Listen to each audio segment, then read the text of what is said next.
Hi, everyone. Today we have another author for you. She is my personal favorite. It is RaeAnne. Hi, RaeAnne. Hi, everybody. We're so happy glad to be have here. you. Oh, I'm excited to talk to you guys. We're so excited. Okay, so let's just dive in. Ashley, do you want to start with our first question? Or our would you rather?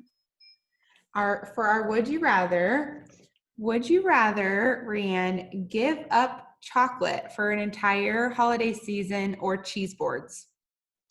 No, cheese boards, definitely cheese boards. I love chocolate. I don't think I could do without that through the holiday season. I like cheese boards as well, but I do love chocolate. I know. What would Christmas be without? Yeah. I know. I felt like it was a very 2020 question. Like, what would you go without? I felt very negative drafting that, but it was a good question. So that's very good. Okay, for the Christmas season, would you rather go with no music or no movies?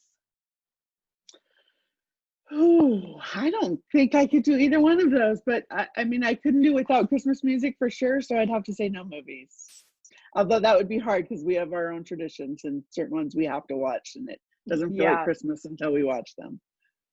I feel like I need the movies. I'd have to keep the movies because there's just so many ones. Yeah. Oh, I'm already listening to Christmas music and it's driving my husband nuts. He's like, it's not. Well, I would say I could maybe get by without music through the holiday season, but when I write a Christmas book, I'm always listening to Christmas music, and I will be starting that in December. So I need at least the music for December, and then in January and February, I'll still be listening to Christmas music. So I love that. So you really listen to music while you're writing? Yeah, I find some nice mellow, just like piano Christmas songs, so they're kind of in the background, just setting the scene, making you feel all Christmassy when you're trying to write. And I light a Christmas candle. I have like an evergreen scented candle that I light too, so I really can kind of be in the mood. I love that. All the chocolate while you're writing. Yeah. That would be my problem. Okay, so would you rather decorate 100 Christmas trees or 100 Christmas cookies? Christmas cookies, probably. I'm not great at decorating Christmas trees. I mean, I do 2 in my house and 1 at my office, which is next door, and that's more than enough for me. I don't think I could do 100. Yeah. I don't know. I've seen some of my cookie decorating skills, and it would be rough to do 100. Well, I probably do 100 every year. I make so many. That's probably true. I probably do at least 100 every year. My family loves sugar cookies, so we make quite a few. This is my favorite one, Megan. I can't wait to say this one. Would you rather have 11 pipers piping while writing or 12 drummers drumming while writing? The pipers piping probably, but either one of those just makes me sort of have a nervous breakdown thinking about it. Yeah. I can't. No, thank you to either. That's my problem. Is I need to be on my own. For some reason, I have a hard time writing. I mean, some people are really creative in like cafes, and I can do that for a short time, but I just need that space for my creativity. And so I have a hard time even with my family in the same house. Yeah. I feel that just in my life. I'm gonna say Megan. I like quiet. 4 children always showing up in her. We'll be lucky if nobody comes into this video. Okay, Ashley, why don't you jump into our questions? Okay, so now we have just some like more, just to get to know you holiday questions. What is one book that you read every year for the holidays? So I always say this one, and I do try to read it every year, but I love Carla Kelly. She writes Regency romances, and there was one she wrote many years ago called, now I'm going to forget, Marion's Christmas Wish, and I love that one. I usually read that, but then I like the novellas that she's written, and so I read those collections. Those are, for me, it seems like novellas are a better fit during the Christmas season because I just don't have time to read a lot. I'm usually writing and trying to juggle my family and everything else, and so I like being able to read a novella in like a night if I have time to read. Yeah, just like a little treat. Yeah, exactly. So you kind of answered That's my fun. backup question to that, which is, do you have like a stack every year? Like, this is my holiday reading stack. I do, but I read on my Kindle, and so they're just in a folder on my Kindle. And then if Sarah Morgan writes fabulous books, and she's one of my good friends, and so I always put her book in this folder, because I know that's going to be on my list as well. She has a new one every Christmas, and it's a joy. Oh, that's great. Okay. What is your favorite way to give back during the holidays? A few things that my family and I have done. We've done the 12 days of Christmas. For a long time we did that. Now that my kids are kind of older, we've stopped a little bit, but we would just look around our neighborhood and think who might be in need, and then we would drop off surprise things for them for 12 days through the Christmas holiday. And just usually it's like it was someone who had a loss in the family or was struggling with something, and so we would just, for 12 days, right, we'd start on the 13th of December, and then every night my kids would love doing the DoorDash and leaving stuff and running. And they're a little older now, so it's harder to juggle their schedules to do that one. My youngest is 17 now, so it's still harder to juggle their schedules, but that's one we love. And then we always try to donate various causes and various places around to help people. We've tried to do some other kind of servicey projects, and this year my family is doing my sisters and I, since we can't get together this year, we are going to do a service project. We've started it already, where we're taking things to the nurses in the ICU. I have a sister who's an ICU nurse who says that they're all just so totally overwhelmed right now, and it's just emotionally and physically hard for them. And so we're packaging a book of mine, and then getting like some chocolates and gift cards and things like that, and then taking those to the ICUs in our state. Wow, that's so special. That's like giving me an idea. I'm like, I think I'm trying to tell everybody do that, because honestly, the frontline workers have had enough this year. And it's like my sister says, they have mandatory overtime. They're working way more than they're supposed to. They don't have staff. Now she's an ICU nurse and treating 2 patients at a time, when usually it's 1-to-1 care. Or it's like they still have children at home and they have no child care. I mean, I can't even. And they're worried about their own health and taking it to their families. So it's been tough for them. So that's our cause this year as my family. I think that's a really good one. So I think that is too. I heard you talk about this a little bit on a different thing, and I hope that your answer comes up, because I thought it was brilliant. But what are some of your traditions that you do during the holidays, and how are they going to maybe have to change this year? So one tradition that I will share, the one that I think you're talking about, which is, I started this when my youngest, there's a big gap between my kids. I should explain. I have a 30-year-old, and I have a son who's now 23 with severe disabilities, and then we have a 17-year-old. So our oldest and our youngest are like 13 years apart. And so the youngest always loved me to read to him. And since I had a 30-year-old, we bought all the children's books all throughout the years. For her, she was a big reader. And so I had many, many children's Christmas books, but we could never choose what one are we going to read tonight. And so I got the idea, let's just wrap up 24 of his books, these Christmas books. And so right after Thanksgiving, I would wrap them all up and put them in a basket under my Christmas tree. And then every night he could go and grab one out, and then he would open it, because he loved to open presents like most kids do. And that was what we would read that night. So we never knew. It was always a surprise, but we knew it was a good one, because I only bought the ones that I liked, and so we would just unwrap a different book every night. And I think that's a great idea this year. I think I need to do it for myself this year, like unwrap, spend 1 hour listening to Christmas music, or you're going to go watch a Hallmark movie right now, or whatever. Or for various family members who might be going through, a hard time, it's a good thing to send a basket to grandparents and say, with little gifts, open this one on the first, open this one on the second. I think the holidays are going to be really a struggle to keep the magic. We just have to go out of our way to maybe think ahead of how we can keep that this year. So the thing that I heard you talk about separately was the Christmas lights. And I thought, I actually yesterday said to Megan, like, everybody should put Christmas lights up. Yes. Because it's something that everyone can go enjoy. And who doesn't love, like as a kid, driving around and looking at Christmas lights? Right. I Mhm. agree with that. Sorry, I said the wrong one, but that That's is okay. another They're one. both good. I do think we love to go look at Christmas lights. That's our other favorite thing. And we would, so one thing I didn't talk about when I talked about the Christmas lights is we always had a quest.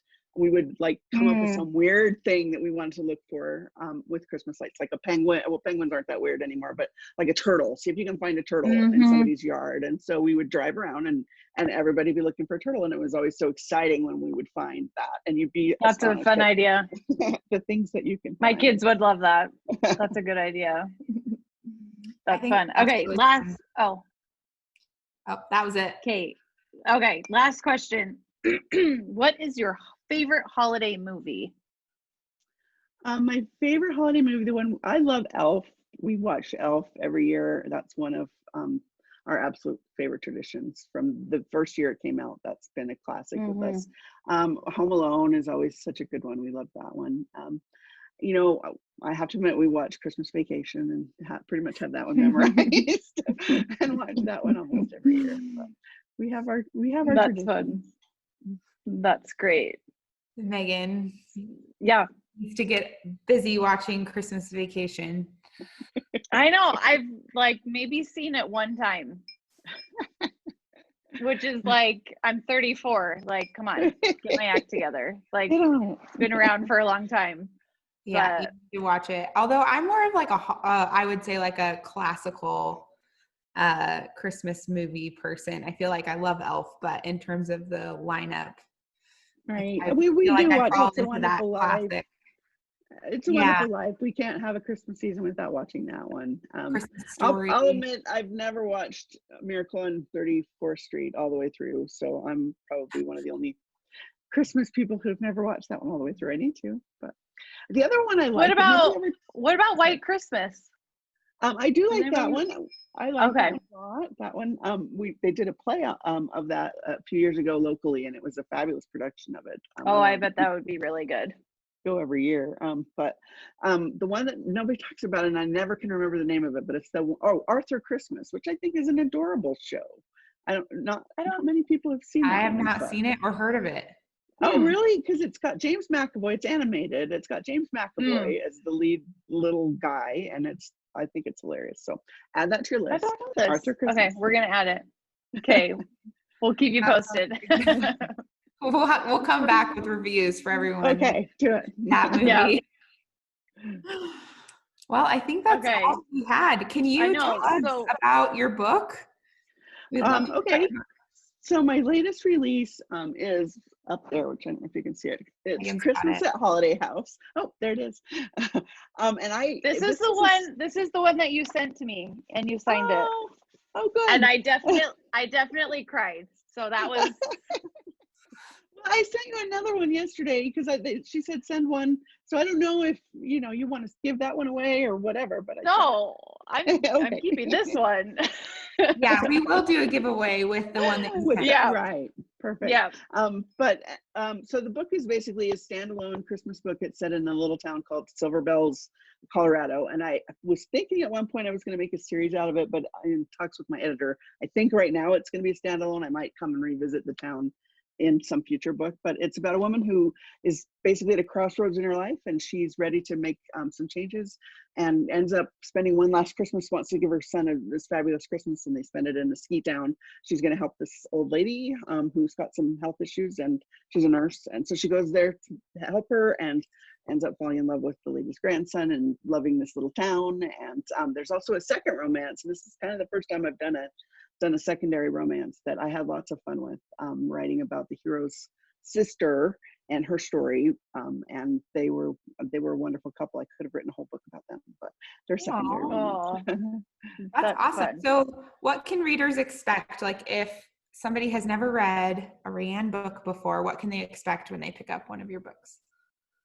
Well, my books I try to tell people that they're comfort reads. If you're having a hard day, you can pick up one of my books and hopefully you'll feel better at the end of the day. They're basically hot cocoa. And, it's kind of what I think. They're going to get a feel good. I hope emotional. I hope it'll be characters that they will remember. my books are funny. They're sometimes sad. There's usually some emotion in them. But I think they're stories that make people feel good. Heartwarming is a good word. Agreed. So I have to ask a question. So the Haven Point series, are we really at the end? Was this really the end? I'm not ready. Yeah. Was this really the end? Yes, for now. I always say for now because I never know if I'm going to come back. But the problem with you, when you have a series that is so long, it's hard for new readers to come in. Yeah. And so I don't want to make, to exclude people who maybe want to read my books, but think I'm not ready to jump into 12 books in a series, know. And so I actually, when I was trying to figure out what I was going to write next year, I thought about going back to Hope's Crossing. I don't know if you've read any of my Hope's Crossing, but I haven't, but everyone's like, I can't believe you haven't read that series yet. And I'm like, okay, like give one book at a time. Okay. There but you go. when people ask me, they're like, could I read, a Haven Point book like as a standalone? And I think they can stand pretty well alone. I mean, it's always nice to have a little more info about, characters that you pop in, but I think you also give a good like who's who briefly just to kind of like refresh, So well, I try to make them standalone just for that reason, but I think people still have sort of the mindset that it's a series. And there are people who ask me with every book, is this a standalone or series? If it's a series, I'll buy it, but I'm not going to read it till every book in that series is out. And so 12 books, there's 12 books in Haven Point or whatever it is up to. And that's a lot of books for someone to not read for 4 years. I've been writing this for 4 or 5 years now. So you feel sad when you like close a chapter on a series? Like, is it like a breakup? Are you like, do you mourn those characters? Or are you like, we're done? It's a little bit of, I wouldn't say I do mourn. I do always feel like I need to go and revisit, but there is a sense of relief in the fact that I can start brand new in a new playground. That's the beauty of starting a new series or starting a standalone, is that I'm not constrained by all the previous books that I've written. If I want to have somebody else who does the same thing, the same job as I've already written about, I can do that in a new town. I can create new characters that haven't appeared. And so there is some fun in starting new. There's a comfort in writing a book. I wrote in my Cowboys of Cold Creek series that I wrote for special edition. I think there were like 16 of those, and most of those were Christmas books. A lot of them were Christmas books, and by the time I got done, I was like, there's not another Christmas book I can set in this in this place. I've got to do something different, but it's always hard. It's always hard to say goodbye, and it's never goodbye. I always tell people, like, even Hope's Crossing, I wrote the last one of those in I think 2012, came out in 2012, but I think I would probably it's 2014, sorry. But I think I would go back to that if I could. There's a few second generation people whose stories I'd like to tell there. So, who knows? I would say. Well, all I know is that you just need to keep writing. I don't care what it is. If it's another series or standalones, just keep pumping them out for me, okay? Okay, just for you. RaeAnne's biggest fan, ladies and gentlemen. That's right. Hey, I can't even tell you the amount of people who message me out who never even talked to me. Oh, dang, my husband. I don't know if you heard that. He was calling me. But anyway, okay, good. But they're like, I just found one at the library and I read it. And I just have to tell you, it was exactly what I needed. And it just like, that's exactly how I recommend it. I'm like, you just don't know until you read it that this is what you've been missing. Like, it's just like, oh, it feels so good. So it is. That makes me so happy. I know. You're the best. So anyway, this makes my day. Thank you. We're so glad we could talk, and we just hope you have the best holiday, and with all the things that you have going on and all of the traditions and service ideas, I'm like, let's get going. What can we do? I think you're right. There's just this kind of need to be creative and do more. Right. And I which is think this great. year, for the last, 8 months, we've been kind of focused on our own selves and our own lives. And, Mm-hmm. we've had to be, but now is the time to think, how can I help somebody else? Everybody else is struggling. There are people near Yeah. you, next door to you, who need a lift. And even if it's just a note, I was telling people it's a great year to do Christmas cards again if you haven't done those in a few years. Yeah. Got time probably, and people would like that contact.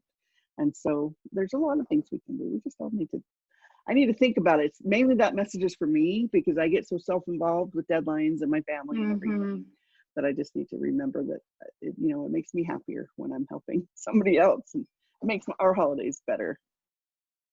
Agreed. Any last thoughts, Ashley? No, I'm just thank you for being here, and I hope you have a very Merry Christmas. You too. Thanks for including me. I'm really thrilled to do this. Thank you. You guys have a Okay. great season. Bye. Bye-bye.